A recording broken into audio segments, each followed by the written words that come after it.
Dobro jutro naši gledatelji, dobro jutro ugostitelji diljem Zagreba, Hrvatske, Europe i svijeta.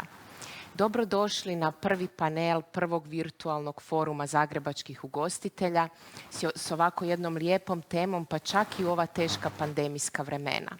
Pričat ćemo o Zagrebu kao gastronomskoj i turističkoj metropoli budućnosti. Zagreb je već sada odlično pozicionirana turistička destinacija. Evo, svi smo se veselili uspjeha Zagreba koji je onako postao prava turistička metropola. Sve više stranaca smo sretali u našem gradu, što nas je činilo ponosnima, čak i građanstvo koje zaista nema doticaj s turizmom.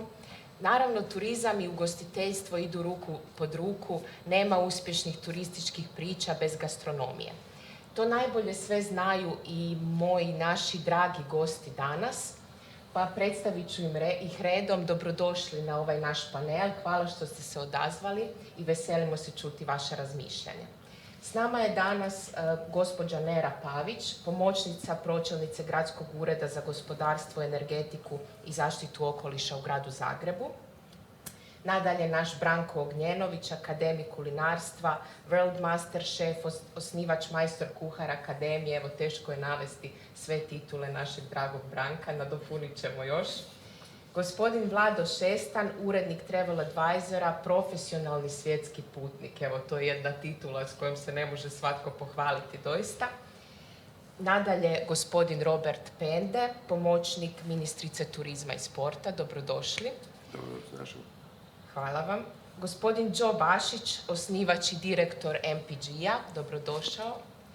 I gospođa Lana Mindoljević, urednica turističkog magazina Like iz Jutarnjeg lista. Dobrodošla, Lana. Eto, sve nas zanima što će se zbivati narednih mjeseci, kako će izgledati turistička slika Zagreba. Evo, čuli smo dobre vijesti, advent će se ipak održati. Naši građani će moći uživati u pravom zimskom ugođaju kao i proteklih godina, naravno u nešto izmijenjenom izdanju. Ali prije no što krenemo sa zanimljivom raspravom, ja bih vas molila da pogledamo filmiće, videe od naših dragih kolege iz Europe, koji će nas sve skupa provesti kroz svoje pandemijske priče, dati nam podršku, jer ipak je ovo jedna globalna tema, svi smo u sličnoj situaciji i samo se jedni nose ovako sa situacijom, drugi onako. Eto, pustit ćemo sad videe naših dragih kolega. Uživajte.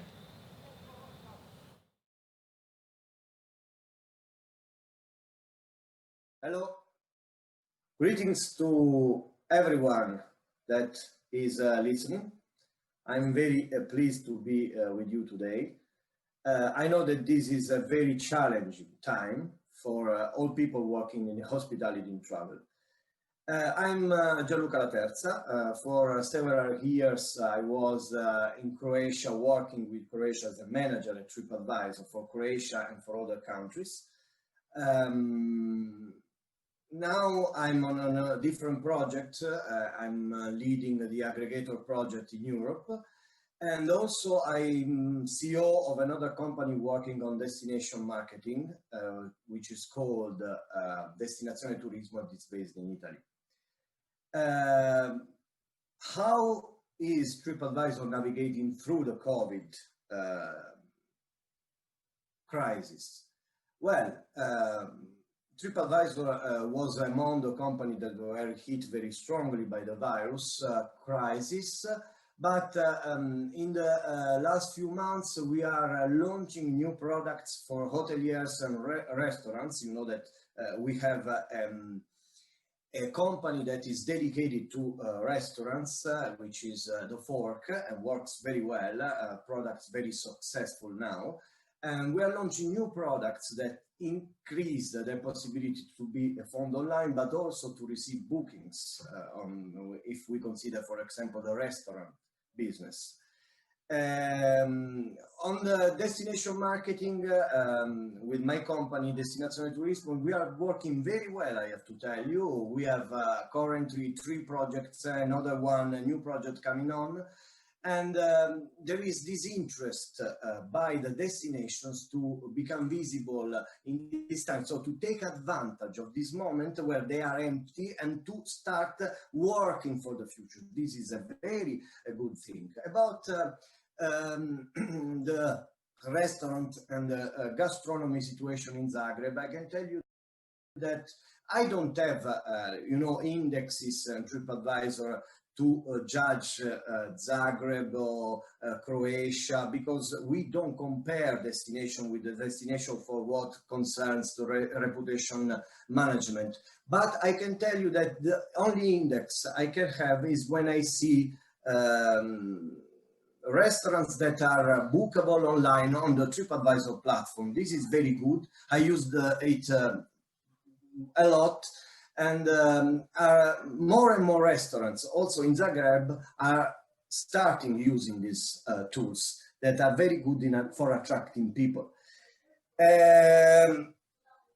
Importance of gastronomy for destination marketing. Gastronomy is a very relevant factor in the destination marketing, because everything related to the roots, to the identity, is very important in destination marketing. The roots, the identity of a place is what really makes a place a destination, and it's really what creates a competitive advantage in the comparison with other destinations. So in the food includes whole history of a place, includes all identity of a place. So it's very, very important. I want to end my this little speech saying that I'm very close to all people working in the travel industry. I am very close to all people working in hospitality, restaurant business. I know that we are very affected by this crisis, but I'm very positive for the future. I know that behind these current difficulties, there are a lot of opportunities. People don't change because of the virus. People want to travel. People want to make other people. People want to make, want to meet other people. People want to make normal life, have a normal life, and so they will come back very soon to the normality. I don't know now the situation in Italy, but in Croatia, but in Italy, in this moment, we can't even go out. And so there are some places, some regions, fortunately not the region where I live in, but there are some regions where all businesses are closed right now. Other regions where you can have a lunch, but you can't have a dinner. I don't know why, don't ask me why. But anyway, I'm very close to you, and I'm very sure that everything will back to normal again very soon. Thank you very much. Dobar dan i poštovanje. Lijep pozdrav iz najstarijeg grada u Europi. Moje ime je Goran Rihelj, vlasnik portala HR Turizam HR. Pozdravljam sve prisutne na forumu Zagrebačkih ugostitelja, koji je odlična prilika u stvari da svi zajedno podijelimo razne ideje, razmišljanja i u stvari da kroz sinergiju svi kao turistički sektor napravimo sve što možemo da poboljšamo sve, jer u principu destinacija nije smještaj, to je motiv dolaska u destinaciju nije smještaj, nego destinacija čini jedan širi pojam i svi smo u tom mozaiku izuzetno važni i ključni da svi zajedno radimo kroz jednu sinergiju, jer upravo ta sinergija čini destinaciju kao takvom u turizmu. Ono što je ključno, što sam rekao, motiv dolaska je upravo cijela destinacija. Ljudi dolaze, putuju da bi upoznali i doživjeli novi način, novu kulturu življenja, a upravo grad Zagreb kao jedan centar Hrvatske definitivno je jedno urbano središte koje privlači sa jako puno kvalitetnih sadržaja, u stvari jedan miks ritma grada koji daje svima svaki sadržaj za nekoga. Pogotovo nazad 5-6 godina gdje se Zagreb stvarno odlično pozicionirao, ne samo kroz Advent, nego kroz sve druge manifestacije, a ugostitelji naravno igraju tu ključnu ulogu kao jednu kvalitetnu ponudu, a ono što je najvažnije u stvari da imamo, da budemo to što jesmo, da prodajemo i pričamo i i komuniciramo u stvari ono što mi jesmo, to je Hrvati ili ti Zagrebčani, a naravno da to moramo znati prezentirati na jedan drugačiji, moderni način, a isto tako Zagreb kao jedno urbano središte mora biti melting point i drugih kultura i drugih interpretacija kroz gastronomiju, što on je svakako. Tako da takve stvari sigurno treba malo posebno fokusirati i brendirati. Ono što je ključno, meni se osobno sviđa što Zagreb unazad godinu dana u suradnji sa turističkom zajednicom Grad Zagreba i Zagrebačke županije krenuo platformu Around Zagreb. To moram posebno pohvaliti jer on nekako, zagrebački taj zeleni prsten se nikako nije mogao pozicionirati u centru, to je prema Zagrebu, a s druge strane Zagreb je time dobio jedan kvalitetni, odličan definitivno proizvod, sadržaj koji je samo na 15 minuta ili pola sata od centra grada. To je jedna super platforma koja nadam se da će zaživjeti u što većem obujmu, jer u stvari ljudima, pogotovo u turizmu, ljudi stvarno ne percipiraju te granice koje mi imamo, gradske, županijske, općinske, njima samo važan prvenstveno kvalitetni sadržaj. Kroz tu kombinaciju zelenog prstena i urbanog grada apsolutno se radi o super kombinaciji, super proizvodima koji trebamo svi zajedno iskomunicirati. Upravo kroz ugostitelje, kroz tu kvalitetnu ponudu, ugostitelji bi trebali biti i jesu u stvari ambasadori cijele turističke destinacije, kako Hrvatske, tako i Zagreba. Tako da je važno da u toj interakciji sa gostima, da li domaćim, da li stranima, oni imaju kvalitetne informacije gdje posjetiti, šta doživjeti u Zagrebu i okolici. I tu definitivno oni po meni spadaju u jedan ključan komunikacijski kanal i ambasadore našeg turizma, tako i Zagreba, da znaju iskomunicirati i objasniti stvari ljudima, provjeriti priču kako da ispune dan. Jer stvarno Zagreb ima jako puno sadržaja, pogotovo sa okolicom, samo trebamo znati dobro isprezentirati i iskomunicirati. Ono što je ključno također su krokartice. Krokartice, osobno mislim da je to odličan projekt, bez obzira, to jest treba bi se u nekakve male izmjene na dogradnji napraviti. Ove godine je takva godina kakva je, tako da ne možemo mjeriti uspješnost projekta, pošto je pušten u nezgodno vrijeme, to je u situaciji kada smo svjesni pandemije koronavirusa, no svakako taj projekt trebamo gledati kroz 3 godine minimalno, da ga možemo uspješno to jest da ga možemo validirati i vidjeti gdje je dobro, šta je loše, što treba ispraviti, jer u principu te kartice potiču domaću potrošnju. I ono što je ključno za cijeli turizam je da kroz predsezonu i posezonu potičemo dodatnu, to je širenje sezone i tu potrošnju, i sigurno da kroz, kažem, određenih 2-3 godine, bez obzira sad, pošto nije trenutak za takvu stvar, treba ga gurati, treba ga podržati, jer domaća potrošnja je ključna, pogotovo za kontinentalni turizam, u tome slučaju u Zagrebu.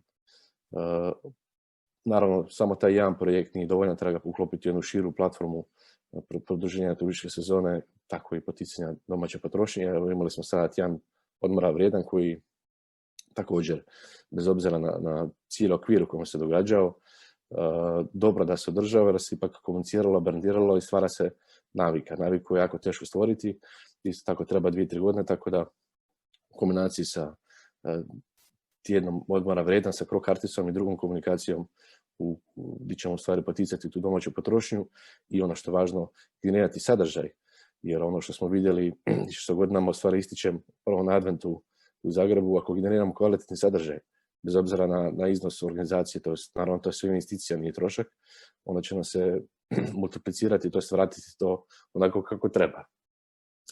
I ne samo Advent u Zagrebu, Advent u Zagrebu je samo jedan role model, znači turistička zajednica Grad Zagreba napravila i festival svjetla i razne druge kvalitetne manifestacije koje su stvari uklopile u tu jednu novi narativ Zagreba koja je urbano središte koje u stvari sa kvalitetnom ponudom čini odličnu turističku destinaciju. Još jedan put, nažalost nisam prisutan s vama ovdje, no svako vam šaljem lijepo pozdrave iz najstarijeg grada Europe i Slavonije i pozivam vas da dođete u Slavoniju.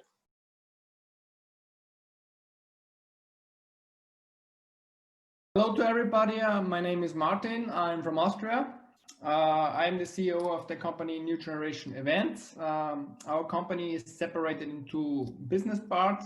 One part is running 2 bars in Austria, and the second part is doing tourism project in Croatia on the island of Pag.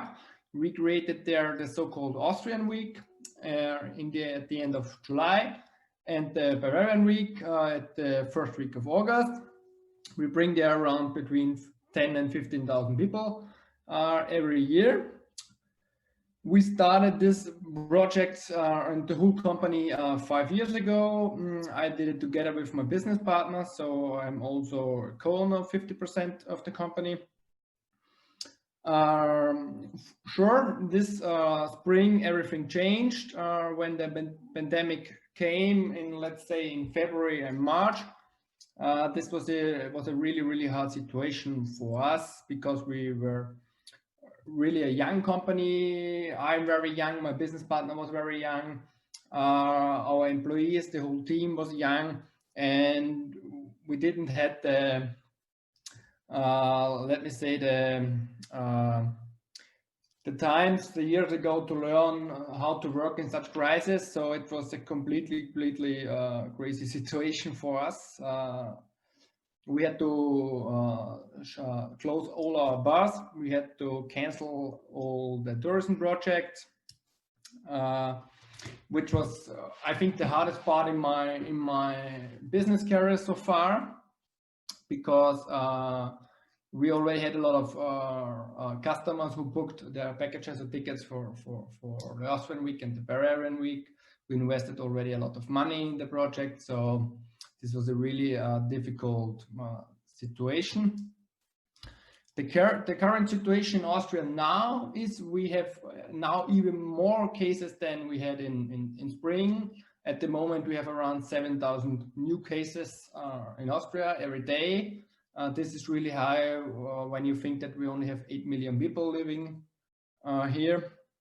So we are also now in the second lockdown. We had to close our bars again on Tuesday. Yes, this week on Tuesday we had to close everything again. But this time the state or the government is helping us much more than in spring. When the pandemic came in spring and when we had to close everything, we only got the fixed cost paid by the government, or helps for a fixed cost, but this was only up to 80%. This was depending on how much revenue you lost. We lost nearly 100% or even 100%, so we got 80% of the fixed cost. And now it's much better because they are helping now in November, only for this month now at the moment, with 80% of the revenue you lose. But you only get that when you are connected to like the lockdown directly. So this means they said all restaurants had to close, all bars, clubs had to close, all events had to be cancelled.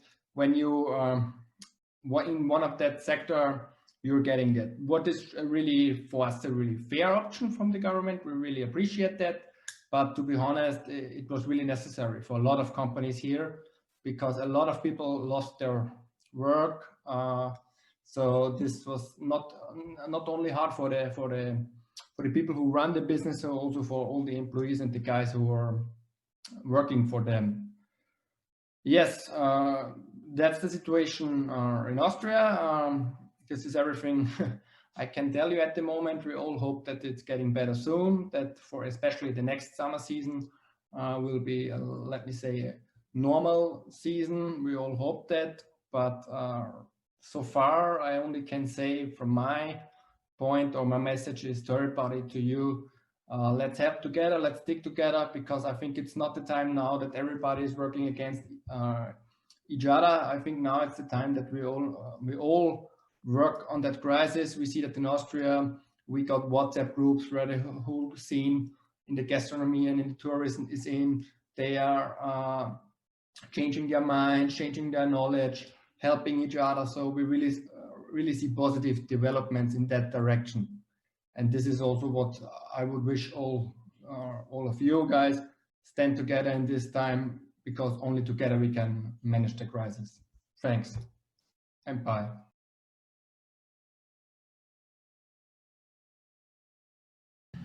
Hello everybody, my name is Patrick. I'm from Germany and I was asked to make a short video speaking about the corona situation in Germany and the government support that companies can get here. First of all, I want to introduce myself and my business in Croatia. I'm running a hotel, bar and restaurant in Novalja, and I'm many years connected already to Croatia. The corona situation in Germany is, let's say, a little bit the same like everywhere in Europe. The numbers was growing the last few months, and government decided end of October to start a second lockdown. So we are now already in the second lockdown. All restaurants, bars and hospitality businesses are closed in the moment. This is quite frustrating, especially because a few days before this lockdown was announced, there was a statement from the institute that handling this corona situation here officially, the Robert Koch Institute, saying that there's no evidence that a big number of corona infection came by visiting restaurants or bars, for example. So statistically, corona infections from visiting restaurants were not important in the overall picture. About the government support, we have several programs here for companies supporting supporting companies in the crisis. First of all, I think the most important is that government is paying a part of the worker's salary if you don't have work for them. So you send them home, they don't work full time, they only work half time, for example, and government is filling up the gap with up to 80% of the last net salary. Another program or other programs are about bank loans from the German Bank for Development. So you can apply for bank loans there with, let's say, much lower requirements than you need to approve for a normal bank loan. Third one is, let's say, started already in June, that government is taking over a share of the fixed costs that you have every month. For example, rent, leasing, electricity, insurance, and so on. So you need to have at least minus 40% of turnover to be able to get support of this program. And this program runs till end of this year. There's now another program. This is only for the companies that are now directly affected by this lockdown. So for example, restaurants. And in this case, they get a share of the turnover of last year, November. Announced so far is that restaurants that are closed or businesses that are closed because of this lockdown get 75% of the turnover of the last year. So you don't need to work, but you get 75% of the turnover. This sounds very promising as a restaurant because you get this money without paying, without need to pay, or without spending money for ingredients, drinks, electricity, gas, and so on for your restaurant. The details for this program are not released so far, so we need to wait a few more days for the details.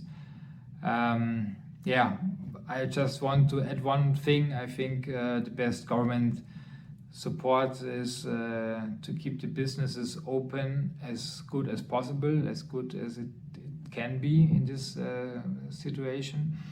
And I think this is the favorite government support that you can get is to stay open with your business. I think so. That's it. This was really a very, very short overview about the government programs that we have here in Germany. If you have some questions about that or you want to have more information, just send me an email. You'll find my email address on the website. Feel free to contact me about that. This is already the end of my video. I hope I could give a good overview, and I wish you a good and positive day, and I hope that next year in the same time we don't need to speak about this corona topics anymore, and we don't need to take care on social distancing and all these other corona measurements. Have a nice day and bye bye.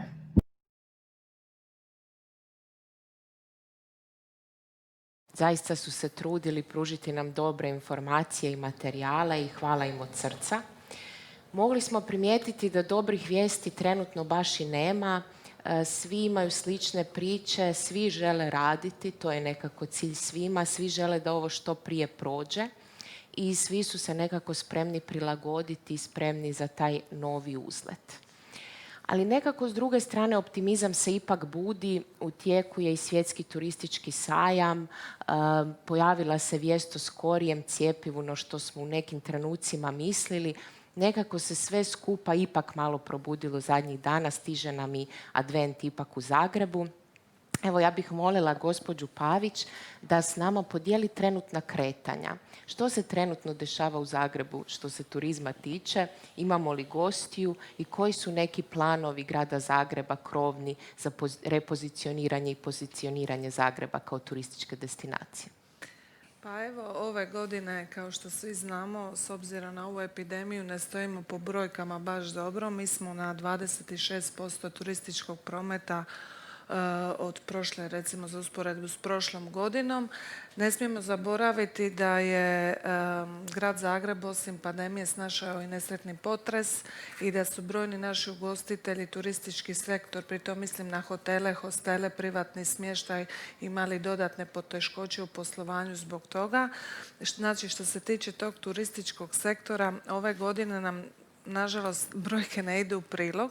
Za razliku od prošle godine, ako ste spomenuli ste advent, mi smo prošle godine, znači naš advent je tada porušio sve rekorde, imali preko 161.000 dolazaka turista i preko 308 tisuća noćenja. Sad kad pogledamo ovu godinu, brojke neće biti dobre. Međutim, nema drugih opcija nego borba, idemo dalje.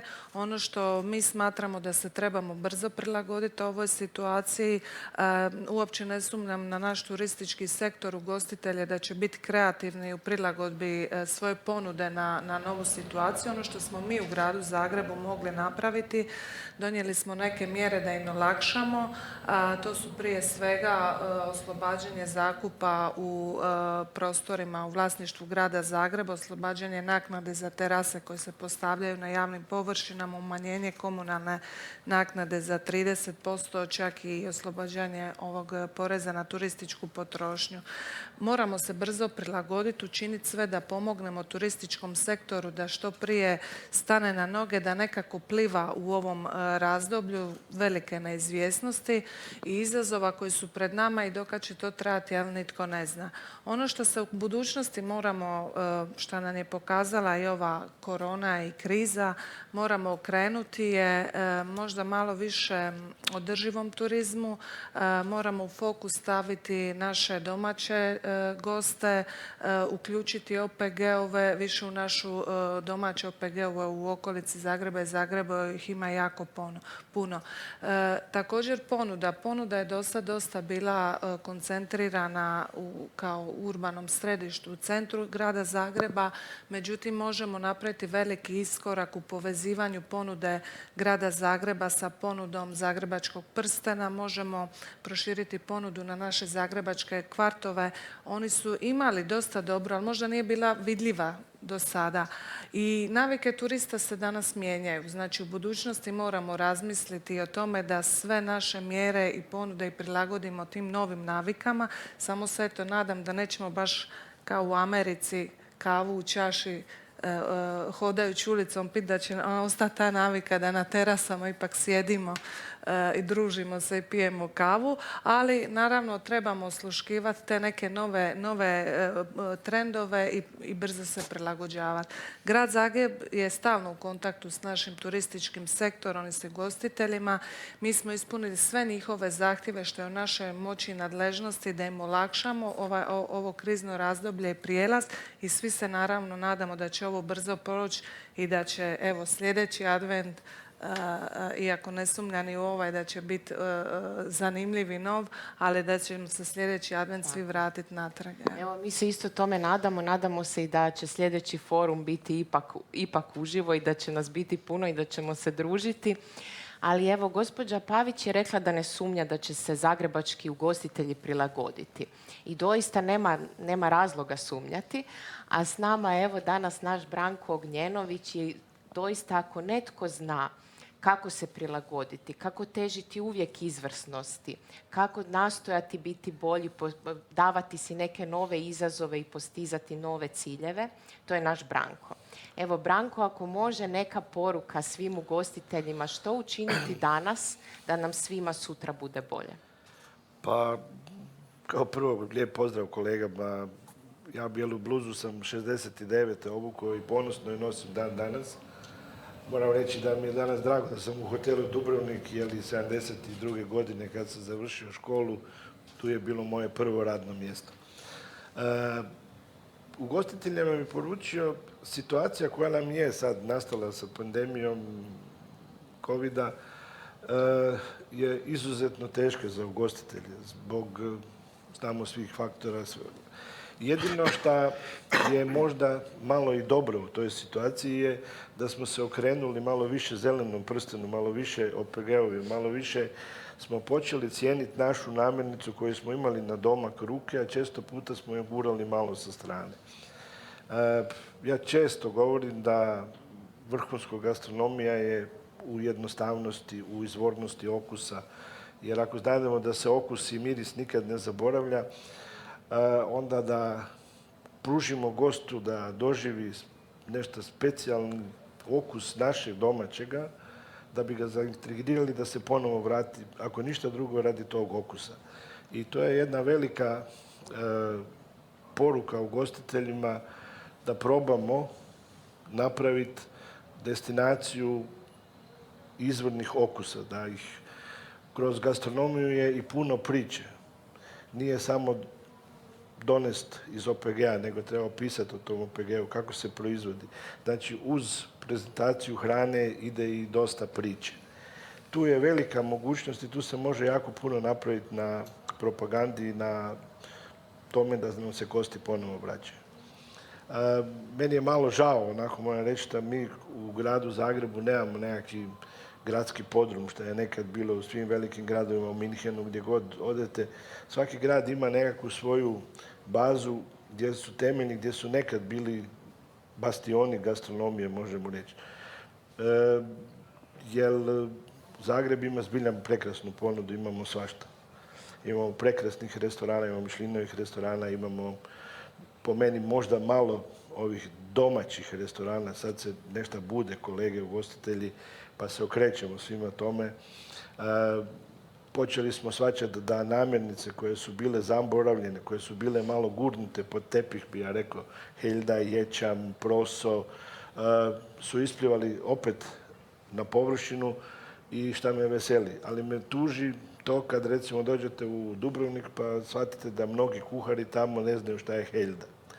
Jednostavno, još uvijek malo u školstvu, bi rekli se, ne radi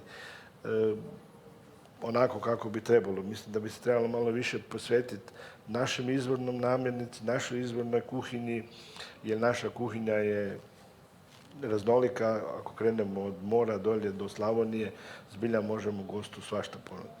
Samo se moramo malo fokusirati na ono naše i na one tradicionalne stare okuse. Hvala, Branko. Evo da podvučemo. Znači, situacija je teška, ali opet ima i svoje pozitivne strane i ono što smo naučili sada možemo možda dvostruko kapitalizirati u budućnosti. Je li tako? Hvala, Branko. Evo, s nama je i Joe. Dobrodošao još jednom. S Joeom sam imala prilike surađivati i evo Joe je čovjek koji pokreće stvari, koji zna motivirati, koji ima no za biznis i ovako uvijek je inovativan i ne boji se kretati u neke velike projekte, čak i kad nije lako. Joe, što se trenutno dešava s tvojom industrijom, što kažu partneri, kakva je situacija? Situacija trenutno je ta da, nažalost, nemamo puno događanja i na međunarodnu scenu isto tako je slična situacija kao i u Hrvatskoj. Ono što je dobro u tome je da svi imaju razumijevanje za situaciju i svi imamo želju i nadu da će se ova situacija oko korona popraviti u naredno vrijeme. Mislim da ovo što su najavili za cjepivo je jedan pozitivan znak, ali isto tako bi volio i to u razgovor sa svim organizatorima i kao član više asocijacije međunarodne je jako bitno da mi shvatimo da nismo, da tu još ima puno koraka da dođemo do onog gdje smo bili kraj 2019. Isto tako moramo biti svjesni da što više mi dajemo nadu, stvaramo i sebi problem. Tako da, mi smo definirali da imamo još 6, čak 9 koraka da bi se vratili na onaj trenutak gdje smo bili 2019. I moramo postepeno rješavati problematiku vezanu za COVID. Prvi korak je svako prihvatiti da je COVID tu među nama i da moramo naći načine imati suživot sa COVIDom i to kroz mjere i kroz proaktivnost i nalaženje rješenje kako okupljati ljudi i kako pridržavati mjere da se izbjegne širenje. Ali ono što je sad trenutno problematično da mi svi organizatori smo sad prisiljeni se boriti, preživjeti.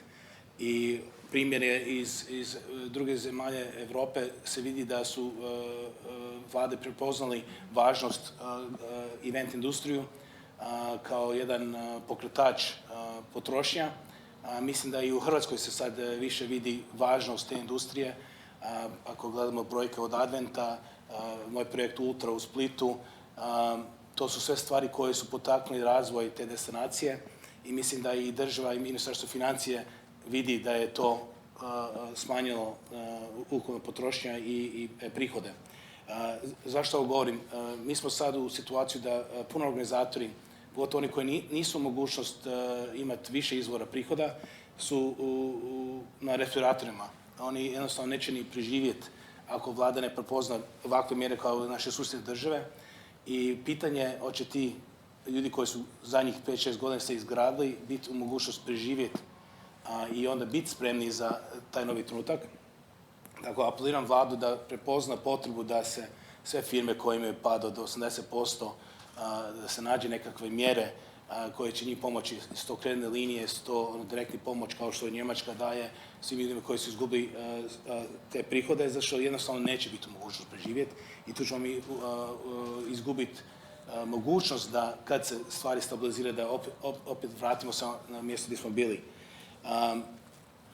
Ono što je isto jako bitno je spustiti loptu i biti realni. Event kao što je Ultra, gdje 40.000 ljudi iz cijelog svijeta dolazi, gdje 70% ljudi dolazi izvan Hrvatske i regije ili 40% s avionom. Realno veći je velika borba, je to uopće moguće razmišljati o takav event u 2021. Ali ako budemo umjereni i budemo svjesni da mi kao destinacija imamo mogućnost eventualno kao i ovo ljeto organizirati evente 2 do 3 tisuće ljudi, čak možda do 5 tisuća ljudi i da nađemo rješenje, mjere koje će to omogućiti, mislim da je to bolji put i spustiti očekivanje je puno bolji put nego razočarati ljudi, turisti koji dolaze, zato što mi moramo taj psihološki faktor pojačati, ta pozitiva. Zato što u event industriji ako nema pozitivne vibre, nema tu što prodati.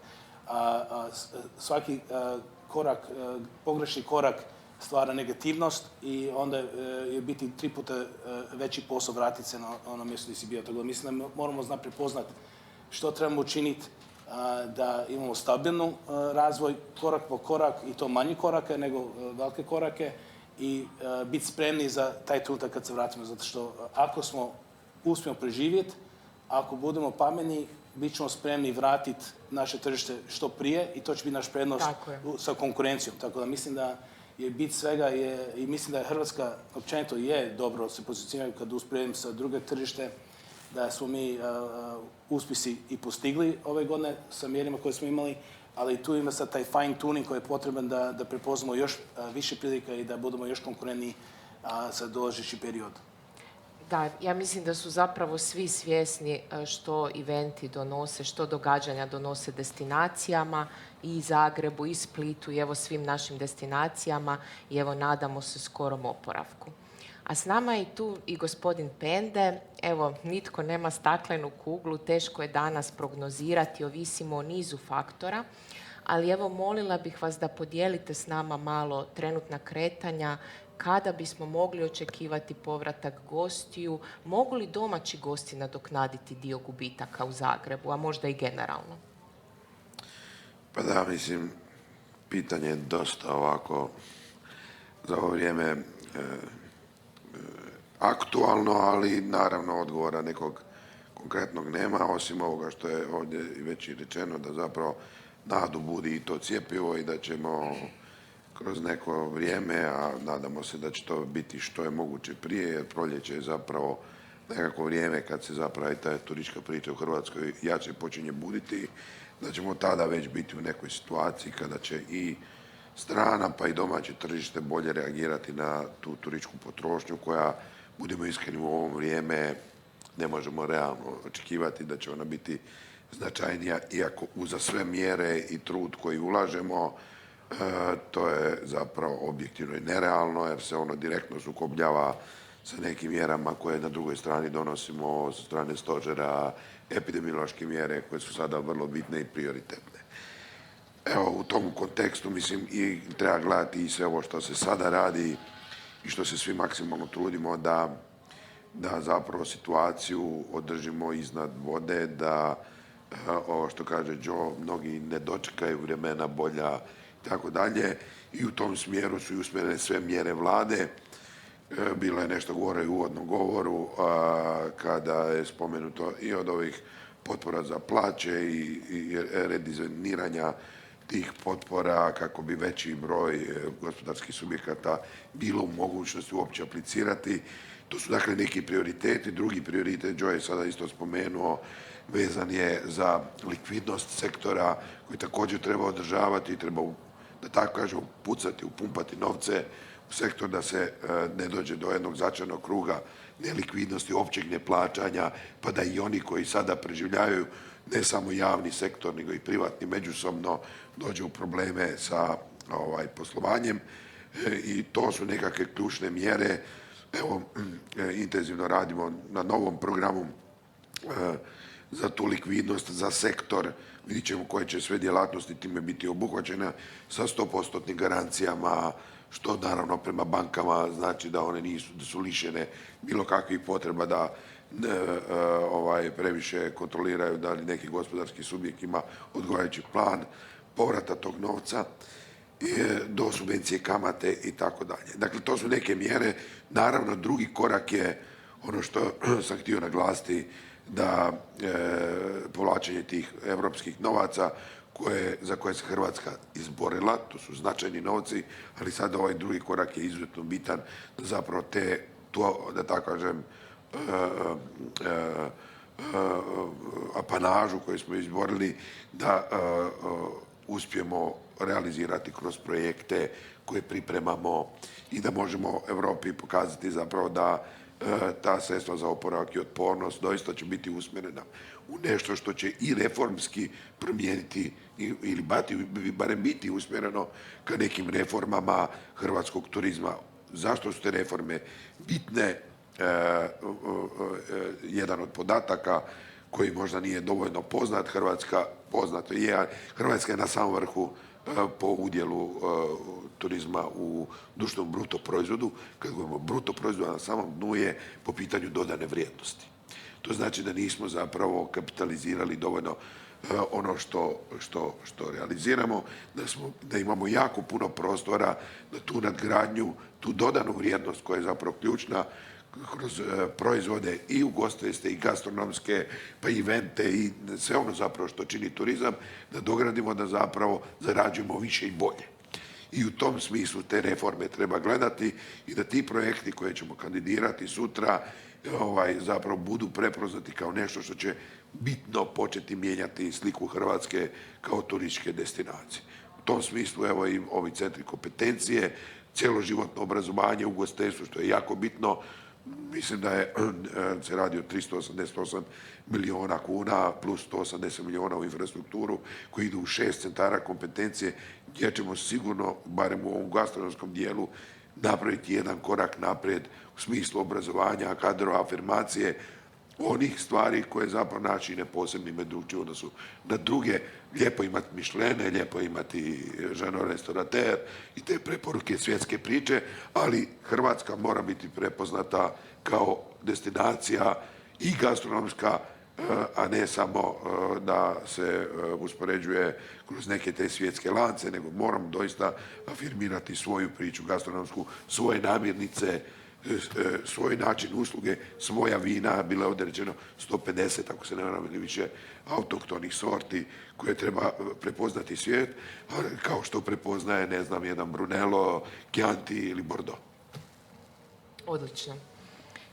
Evo, sve što smo čuli zapravo dodatno budi nadu, niz projekata nas očekuje, svjesnost da moramo raditi na tome da budemo bolji, svjesnost da moramo spremno dočekati ovaj post-covid period.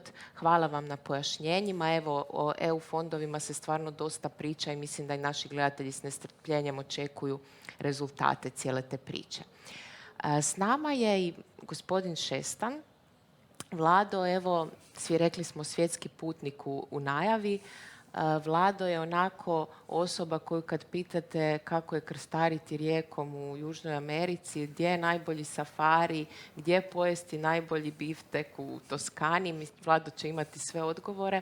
Evo, pandemija ga je malo zaustavila u Zagrebu, koji je ipak njegov grad u srcu. Pa Vlado, evo, temeljem bogatog iskustva s putovanja, niza iskustava s putovanja, koja bi bila komparativna prednost Zagreba? Što to Zagreb ima? Što Zagreb ima drugačije? Kako se pozicionirati sada? Kako biti još spremniji kad prođe cijela ova priča? Hvala na pozivu i počet ću s jednom pričom od jučer. Bio sam na večeri u jednom od meni najdražih restorana u gradu i bili smo jedini stol.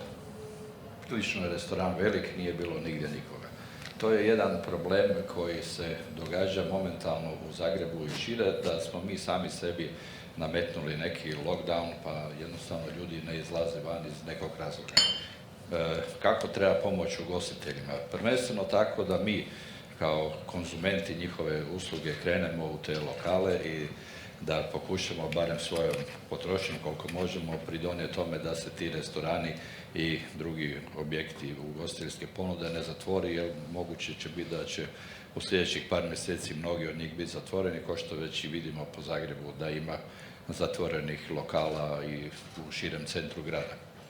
Ono što smo čuli od kolega Ognjena i gospodina iz turizma, namirnice su jedna od najvažnijih stvari. Nedavno sam razgovarao sa Mateom Metulijom, on je prvi i najmlađi osvajač druge Michelinove zvjezdice u Italiji i pričao mi je u vezi svog jelovnika. Što smo tamo jeli, to je uopće teško za ponoviti, to je nešto bilo sve jako fino i puno toga. Međutim, na zadnjoj stranici jelovnika ima napisane sve dobavljače svojih proizvoda. Gdje nabavlja maslinovo ulje, gdje nabavlja sir, gdje nabavlja meso. To je jedan od načina kako pravi restorani ne mogu kupovati svoje namirnice u velikim trgovačkim lancima, nego moraju se povezati sa u OPG-ima i sa različitim proizvođačima regionalno. Na taj način svi mogu puno bolje živjeti od turizma i od ugostiteljstva. I oni koji proizvode hranu i oni koji ju prodaju, serviraju. Ako pogledamo samo primjere Toskane u Italiji ili što ste rekli Bordeaux, ali pogotovo austrijskih sela koji žive od turizma, onda vidimo da su se oni međusobno dogovorili. Jedan radi sir, drugi radi špek, treći ima žičare, četvrti ima hotel i na taj način čitavo selo lijepo živi od toga, zato ta austrijska sela izgledaju toliko čisto i uredno. Ipak moram znati da i oni žive od turizma i turizam pogotovo u Alpama je puno veći biznis nego turizam na moru. Zato vjerujem i da je Austrija danas u lockdownu i da će se otvoriti negdje početkom 12. mjeseca, jer jednostavno si ne može dozvoliti da veći dio zemlje bude i dalje zatvoren, a da skijaši ne dolaze. momentalno skijališta ne rade. Država im stvarno plaća 80% prihoda. Evo vidjeli smo nedavno i situaciju na ledenjačkim skijalištima koja su naprasno zatvorena zbog toga, jer im je država rekla ok, sad ćete biti mjesec dana zatvoreni, u 11. mjesecu nema skijanja, ali mi ćemo vam platiti 80% vašeg prihoda, što je u stvari sasvim korektno i dobro za jedan hotel ili restoran koji živi isključivo od turizma u mjestima gdje inače ne bi nikog bilo. Zagreb ima neke svoje prednosti pred centralno europskim gradovima, međutim moram reći da Zagreb neke svoje šanse nije iskoristio i da Zagreb bi trebao napraviti kao grad i Hrvatska kao država puno više da privuče turiste u svoj grad. Ono što je najvažnija stvar je što Zagrebu fali, a to je jedan kongresni centar.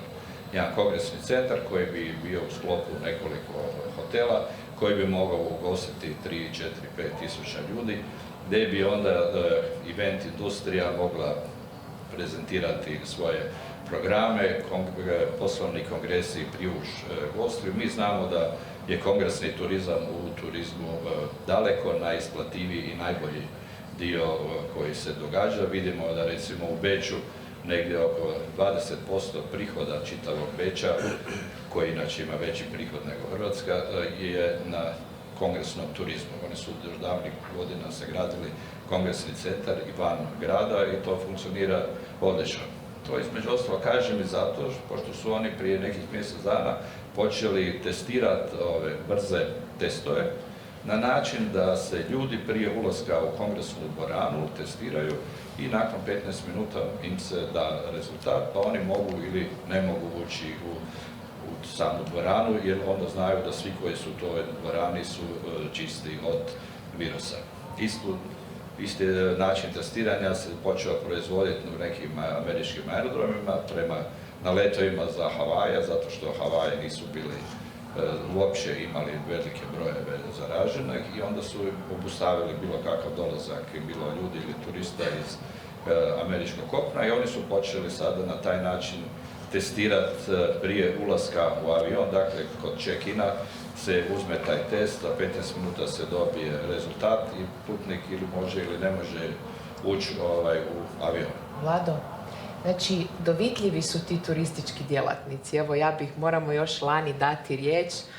Toliko je zanimljivih tema da nam vrijeme curi.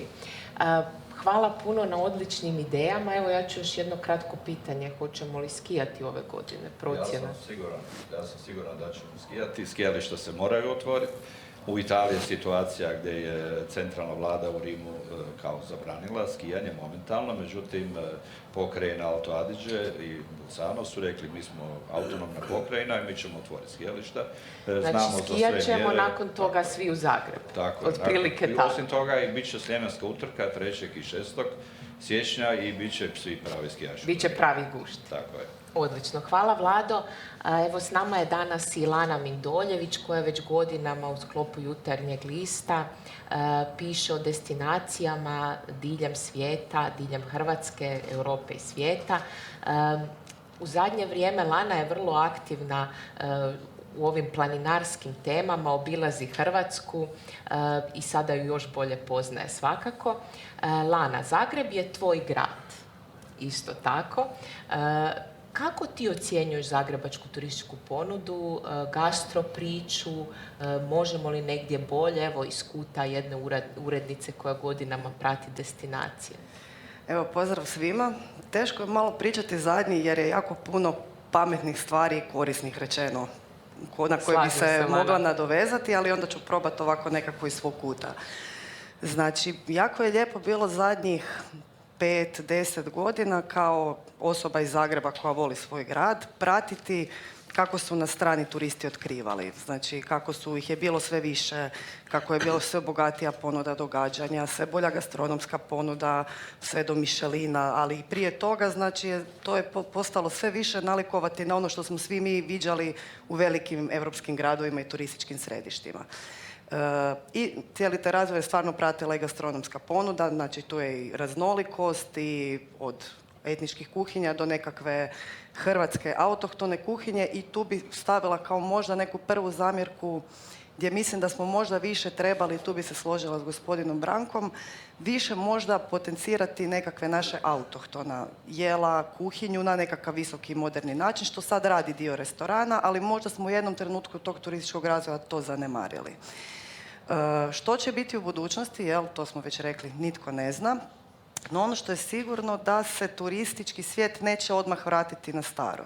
Sve neke projekcije pokazuju da će se još neko vrijeme putovati drugačije i tu je nešto u čemu Zagreb može vidjeti svoju šansu da se na vrijeme prilagodi. Znači, definitivno će se putovati održivije, puno više će turisti voditi računa o lokalnoj zajednici, lokalnim namirnicama, izbjegavat će aviodestinacije, to je opet Zagrebu prednost jer je dostupan autom iz većeg dijela Europe. I znači to su nekakve stvari koje u ovom prvom razdoblju nakon najgoreg vala pandemije mi moramo iskoristiti. A naravno svi se nadamo da će vrijeme gužve na adventu već sljedeće godine ponovo doći. Nadajmo se.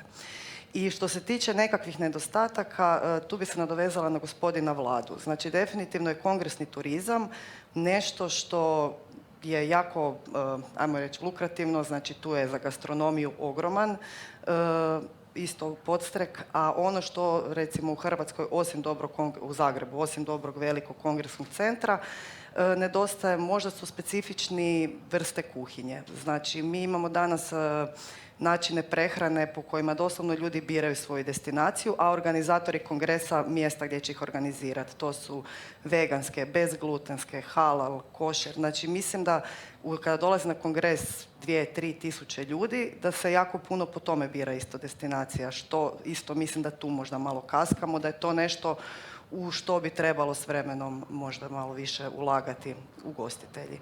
I mislim da svakako ne smijemo zanemariti što se ugostiteljstva tiče, to nije visoka gastronomija, ali je dio našeg identiteta koji često naši gosti spominju i dive se, a to su naše terase, naše sati ispijanja kave, naši sastanci uz kavu i to je zapravo isto dio zagrebačkog identiteta kojeg se ne treba sramiti i treba se njime ponositi. Mi uz kavu rješavamo sve, od poslova do privatnih stvari, tako sad da... Sad to već jako nedostaje, jel tako? Tako da mislim da je to jedan dio ugostiteljstva koji trebamo njegovati uz visoku gastronomiju i onu pristupačnu narodnu.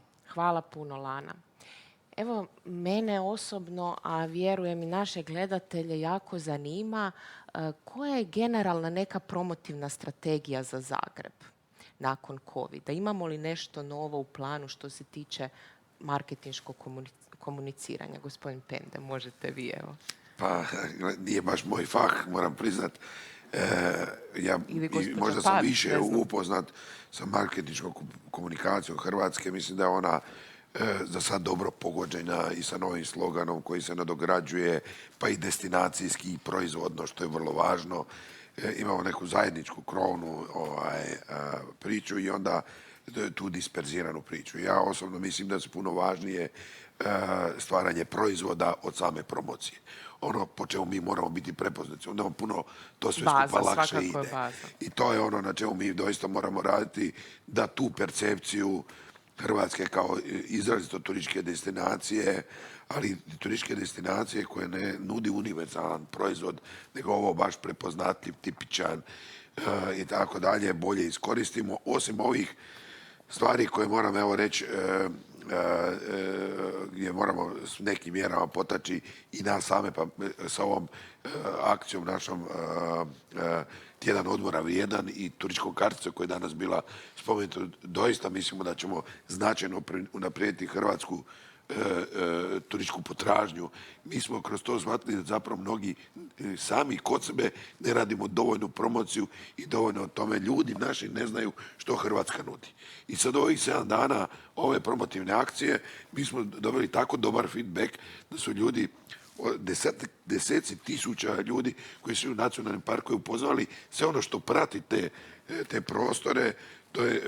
Shvatili smo zapravo da smo se zapravo cijelo vrijeme previše fokusirali na inozemno tržište, a da zapravo sami nismo dovoljno učinili na domaćem tržištu i to će biti isto jedan od fokusa sigurno, jer ono je zapravo i najpostojanije, kad budemo iskreni, i ono će se najprije i vratiti. Naša je sreća da smo dostupni autom, ovo što je rekla kolegica, najjačim emitivnim tržištima i mi se zato, ukoliko se sve epidemiološki riješi ni za ovu turističku godinu, ne bojimo kao što se nismo ni bojali kad je krenulo otvaranje se ove godine. Mi smo praktički došli na brojke tamo negdje u početkom 8. mjeseca koje smo imali i prethodne godine, što znači skoro 1 milion posjetitelja. I to je nešto što budi nadu da zapravo brzo ćemo mi zaboraviti kad se riješi epidemija i neće se bitno promijeniti potreba ljudi da putuju i da troše. Evo, to smo čuli i u našim videima. Ljudi će se htjeti družiti, ljudi će htjeti putovati, sve će se vratiti. I evo, to je nekako i poruka ovog panela. Zagreb će naravno biti spreman za strane goste, ali isto tako uvijek dobar domaćin svim našim domaćim gostima. Dolazite u zagrebačke restorane, evo čuli smo i rezultate nekog istraživanja da nema izravne korelacije između povišenja pandemije i korelacije s dolaskom u restorane, naravno ukoliko se pridržavamo svih mjera. Hvala mojim panelistima, vjerujem da vam je bilo zanimljivo, dragi gledatelji. Pratite nas i dalje.